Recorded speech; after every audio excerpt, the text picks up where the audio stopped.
লক্ষ্মী পূজা এটা আমাদের ভারতবর্ষের একটা ঐতিহ্য, যেখানে জাতি ধর্ম বর্ণ নির্বিশেষে আমরা উৎসব পালন করি। ধর্ম যার যার উৎসব সবার, তার একটা নজির দেখুন। এই লক্ষ্মী পূজার মেলায় আমার এক প্রিয় চাচা, এই চাচাকে আমরা একটু প্রশ্ন করবো যে চাচা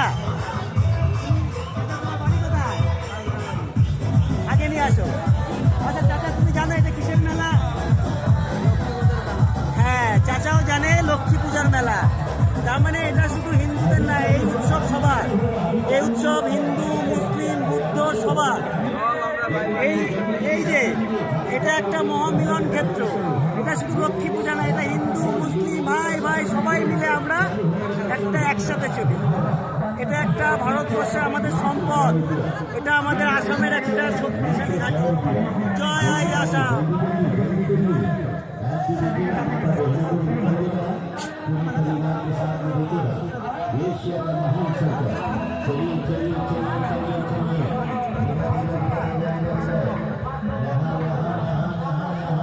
আমরা তো কিছু দিতে পারলাম না, আপনারা যারা থাকবেন সবাই মিলে সাহায্য করবেন।